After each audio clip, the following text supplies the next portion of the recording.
अवस्था है जहाँ सब कुछ हो रहा है पर कुछ भी तुम्हें छू नहीं पा रहा। अब तुम जीवन के केंद्र में पहुंच गए हो। अब तुम वही हो जो सदा था, सदा रहेगा, अपरिवर्तनीय, शांत, शाश्वत। पूर्ण जागरूकता का अर्थ यह नहीं कि तुम किसी मनुष्य की सबसे बड़ी त्रासदी यही है कि वह लगातार पकड़ में लगा हुआ है। वह प्रेम को पकड़ना चाहता है, धन को पकड़ना चाहता है, पद और सम्मान को पकड़ना चाहता है, और सबसे विचित्र बात यह है कि वह परमात्मा को भी पकड़ना चाहता है। पर सत्य यह है कि पकड़ने वाला हमेशा खाली ही रह जाता है। पकड़ना जितना गहरा होगा खालीपन उतना ही बढ़ेगा, और छोड़ना जितना सच्चा होगा जीवन उतना ही भरने लगेगा। जीवन को पकड़कर नहीं जिया जा सकता। यदि तुम नदी के साथ बहो तो नदी तुम्हें सागर तक पहुंचा देगी, लेकिन अगर तुमने धारा के विरुद्ध चलना शुरू किया तो थकान, संघर्ष और हार तुम्हारा हिस्सा बनेंगे। जो होना है वह होगा ही। ये तुम्हारे चाहने पर नहीं रुकता, नहीं तो 10 बार टायर चलता है। तुम्हारी चाहते, तुम्हारे डर, तुम्हारी वे सब तुम्हारे मन की परछाइयां हैं, पर अस्तित्व का प्रवाह तुम्हारे मन से कहीं गहरा है। तुम नदी के किनारे बैठ सकते हो, पत्थर फेंक सकते हो, लहरों को रोकने की कोशिश कर सकते हो, लेकिन नदी को रोक नहीं सकते। वह अपने रास्ते से गुजरेगी ही। रोकने की कोशिश केवल तुम्हें दुखी करेगी। और अगर तुमने समर्पण कर दिया, अगर तुमने छोड़ दिया, तो वही नदी तुम्हें उठा ले जाएगी। फिर कोई संघर्ष नहीं, केवल आनंद का बहाव होगा। मनुष्य की पीड़ा का सबसे बड़ा कारण है यह भ्रम कि वह जीवन को नियंत्रित कर सकता है। सच यह है कि जीवन किसी की पकड़ में नहीं है। तुम्हारा जन्म तुम्हारे हाथ में नहीं था, तुम्हारी मृत्यु तुम्हारे हाथ में नहीं होगी, तो फिर बीच का ये जीवन भी कैसे तुम्हारे नियंत्रण में होगा? लेकिन मन मानता नहीं।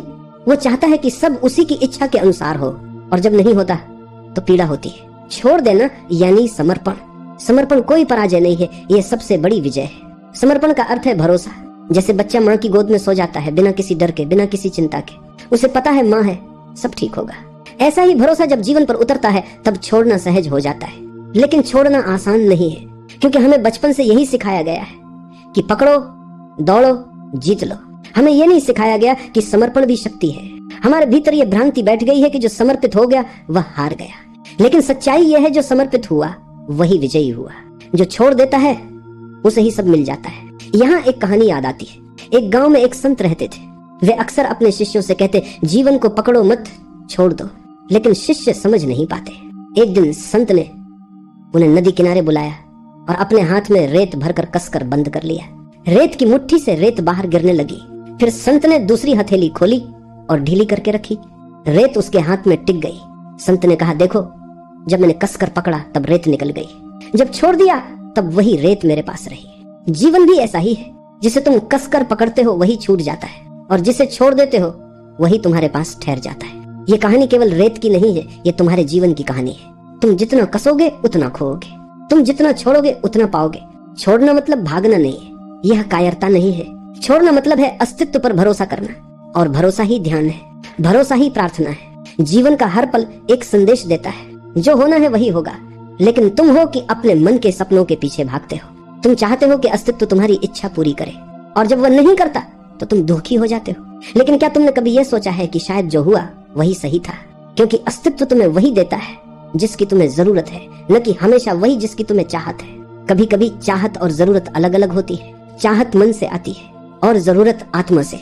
मन छोटा है, सीमित है, डर से भरा हुआ है, लेकिन आत्मा विशाल है, और अस्तित्व आत्मा की सुनता है, मन की नहीं।